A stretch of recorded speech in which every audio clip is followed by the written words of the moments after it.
ఉంటుంది. అధికార పార్టీ అన్ని పోలీస్ డిపార్ట్మెంటు, ఎలక్షన్లో ఉన్నటువంటి వాళ్ళు బయట అంతా అన్ని డిపార్ట్మెంట్ సహకరిస్తాయి. ప్లస్ యంత్రాంగం ఉంటుంది వాళ్ళకంతా. టోటల్గా ఎమ్మెల్యేలు మంత్రులు ఉంటారు. ఏదంటే అసిడెన్స్ చేయగలుగుతారు కనుక. ప్లస్ 3 రోజుల వరకు కూడా మేమే మెజారిటీ అని ఉంది. 3 రోజులు మారిందంటే ఎట్లా మారింది, ఎందుకు మారింది చెప్పండి. ఎలక్షన్ 3 రోజులలో మొత్తం మారిందంటే 1,50,000 చీరలు మార్చినాయా, లేకపోతే 1,50,000 కుక్కర్లు మార్చినాయా, 5,000 ఓటుకి ఇచ్చిన మార్చినాయా, మందులు అవన్నీ మార్చినాయి. లేదంటే ప్రభుత్వం చెప్పింది కరెక్ట్ వాస్తవమనే చెప్పి మేము అభివృద్ధి చేస్తాం, అభివృద్ధి బాగా జరుగుతుందని చెప్పి నమ్మిండ్రా అనేది మీరే విశ్లేషించారు. అడ్వాంటేజ్ అనేది కొంత ఉంటుంది. కాకపోతే గవర్నమెంట్ వాళ్ళు విడిగా ఈవెన్ ఓట్ రిగ్గింగ్ కూడా చూసిండ్రు. అభ్యర్థి పోయి పోలింగ్ డే రోజు బైండ్ ఓవర్ చేసిన రౌడీలు రోడ్డు మీదకి వచ్చి అంటే పోలింగ్ సెంటర్స్ దగ్గర ఉండడాన్ని ఏ రకంగా చూస్తారు? అసలు దీని మీద బీఆర్ఎస్ పార్టీ స్పందన ఏంటి? అదే అమ్మా, ఇప్పుడు గవర్నమెంట్ మాదే ఎవడైతే రండ్రా ఏమన్నా పోయి కొట్టుకోండి, రిగ్గింగ్ కూడా వేయండి, పట్టుకుంటే కూడా ఏం కాదు మేమే ఉన్నామంటే ధైర్యంతో పోతారు ఎవడే. కానీ ఇప్పుడు మిగతా వాళ్ళు నిజమైన ఓటు వేయాలంటే కూడా భయపడతారు. అరే ఏం చేస్తాడో అని చెప్పి భయపడతారు. అట్లా భయం గుప్పిట్లో నడిచింది అంతా కూడా.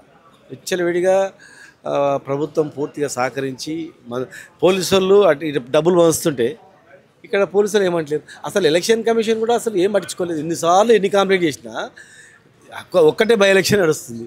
ఒక్క బై ఎలక్షన్లో వీళ్ళు ఇట్లా జరుగుతుంది, ఇవన్నీ రూల్స్ విరుద్ధంగా జరుగుతుంది అని ఎన్ని కంప్లైంట్ 100 కంప్లైంట్ ఇచ్చినా ఒక మాట మాట్లాడలేదు. స్వయంగా మేము అందరం పోయి కలిసినా కూడా ఎలాంటి లేదు. కనుక టోటల్గా ప్రతి ఒక్కరూ అధికార పార్టీకి తలొగ్గి అందరు సహకరించింది. వాళ్ళు ఏం చేసినా విచ్చలవిడిగా చేసినా కూడా డబ్బులు వంచినా మందు వంచినా కూడా పట్టుకోలేదు. కనుక ఇలా వాళ్ళు గెలిచిండ్రు. ప్రజలందరూ కూడా తెలుసు. మళ్ళీ 3 ఏళ్ళు మేము ఉండాలంటే ఓడిపోయినా కూడా ఈమె గెలిస్తే కూడా మళ్ళీ ఓడిపోయిన అభ్యర్థికే కాన్స్టిట్యూన్సీ ఇన్ఛార్జ్ ఇస్తారు. అప్పుడు ఎస్ఐ ట్రాన్స్ఫర్ కావాలన్నా, ఓ కేసు కావాలన్నా, ఎంఆర్ఓ కావాలన్నా ఎవరు చెప్పాలి, కాన్స్టిట్యూన్సీ ఇన్ఛార్జ్ చెప్తే వస్తుంది. మళ్ళీ ఎందుకు రవేలతో పంచాయతీ లేనిపోయినని కూడా కొంతమంది అనుకుంటారు. అట్లా ఇప్పుడు మెజారిటీ విషయం పక్కన పెడితే కనుక బీఆర్ఎస్ పార్టీ చాలా టఫ్ ఫైట్ ఇచ్చిందని చెప్పాలి ఈ ఎలక్షన్, ఈ బైపోల్ విషయాలు. అంటే బైపోల్ అయినప్పటికీ బేసిక్గా రూలింగ్ పార్టీ అధికారంలో ఉంటుంది. బట్ ఇక మా 3 రోజుల ముందు వరకు ఉనికి పట్టించింది. ఎవరిని అడిగినా బీఆర్ఎస్ అన్నారు.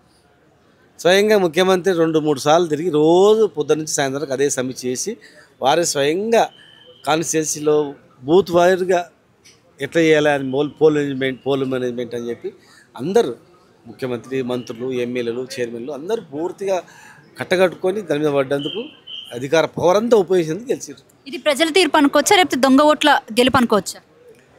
ఇది చూడమ్మా, ఇక మీరే అర్థం చేసుకోండి. 3 రోజుల వరకు మేము గెలుస్తామన్న వాళ్ళము.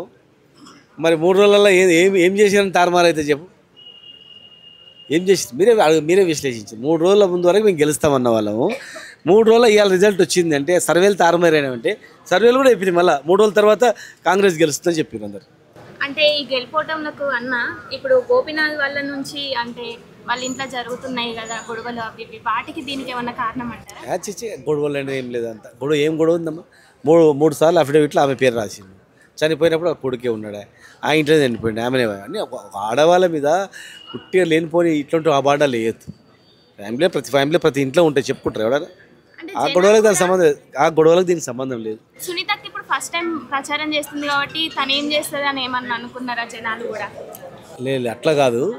గవర్నమెంట్ రూలింగ్లో ఉంది. వీటిలో ఈమె గెలిపిస్తే కూడా కొంతమంది మళ్ళీ ఓడిపోయిన అభ్యర్థికే ఇన్ఛార్జ్ ఇస్తారు కదా, ఆయన ఎమ్మెల్యే లేకుంటారు. మళ్ళీ ప్రతి పనికి ఈమె దగ్గర పోయినా కాదు, ఆయన దగ్గరికి పోవాలని కొంతమంది భావించింటారు.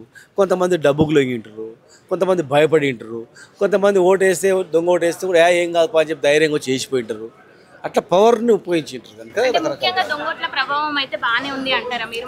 అన్నీ ఉన్నాయి. గవర్నమెంట్ బై ఎలక్షన్లో జనరల్గా ఏ ప్రభుత్వం ఉన్నా ఒక అడ్వాంటేజ్ ఉంటుంది. ఇంకా ఎక్కువ తీసుకున్నారు.